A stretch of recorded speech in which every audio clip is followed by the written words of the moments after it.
Hello అందరికీ welcome back to our channel. నేను మీ సంధ్యా మనోజ్. ఈరోజు ఈ వీడియోలో కంజుపిట్ట ఫ్రైని ఎలా చేయాలో చూపిస్తాను. చాలా టేస్టీగా ఉండే కంజుపిట్ట ఫ్రై తయారు చేయడం చాలా ఈజీ. చాలామంది కష్టమేమో అనుకుంటారు, కానీ చేస్తేనే తెలుస్తుంది చాలా ఈజీ అని. దీన్ని ఇప్పుడు ఎలా తయారు చేస్తానో చూసేయండి. మొదటగా అయితే కంజుపిట్టల్ని నీట్గా బాగా వాష్ చేసుకొని అన్నింటికి ఇలా ఘాట్లు పెట్టుకోవాలి. ఇలా అయితేనే మనం మసాలా పెట్టేటప్పుడు, మ్యారినేట్ చేసేటప్పుడు ఆ మసాలా అంతా లోపల వరకు వెళ్ళి బాగా మసాలా పడుతుంది. ఇప్పుడు ఒక చెక్క నిమ్మరసాన్ని ఇందులో వేసుకుని బాగా నిమ్మరసం ఈ మూడింటికి పట్టించి ఒక పక్కన 5 నిమిషాల పాటు పెట్టుకోవాలన్నమాట. తర్వాత ఇందులో 1/2 టీ స్పూన్ పసుపు, అలాగే 1 స్పూన్ కారం మీ టేస్ట్కి తగ్గట్టుగా వేసుకోండి. అలాగే టేస్ట్కి సరిపడా సాల్ట్ అయితే వేసుకుంటున్నాను. అలాగే ఒక 3/4 స్పూన్ వరకు ధనియాల పొడిని అయితే యాడ్ చేసుకుంటున్నాను. అలాగే జీలకర్ర పొడి కూడా ఒక 1/2 టీ స్పూన్ అయితే సరిపోతుంది. అలాగే ఇందులో గరం మసాలా కూడా ఒక 1/2 టీ స్పూన్ వేసుకోవాలి. ఇప్పుడు ఒక ఫుల్ స్పూన్ అల్లం వెల్లుల్లి పేస్ట్ని అయితే వేసుకుంటున్నాను.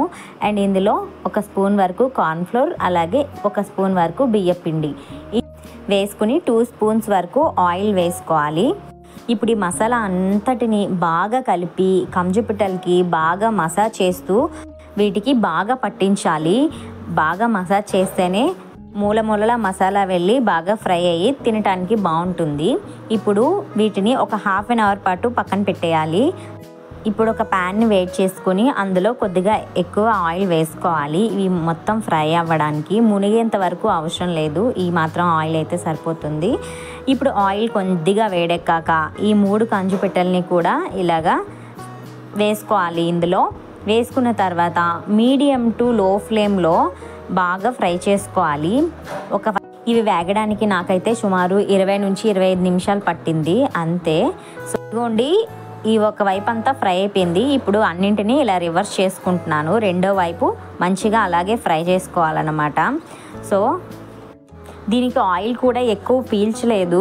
నేను ఎంతైతే ఆయిల్ వేసానో అంతే ఆయిల్ అయితే ఉండిపోయింది. కాబట్టి రెండో వైపు కూడా సేమ్ ఇలాగే వేపుకోవాలి.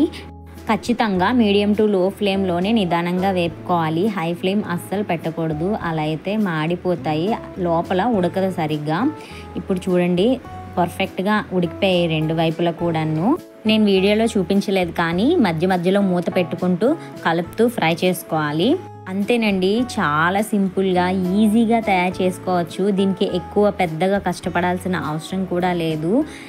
ఈ విధంగా చేసుకున్నట్లయితే చాలా టేస్టీగా ఉంటుంది తినేటప్పుడు కరకరలాడుతూ. మీకు కనుక నచ్చినట్లయితే please like, share and subscribe.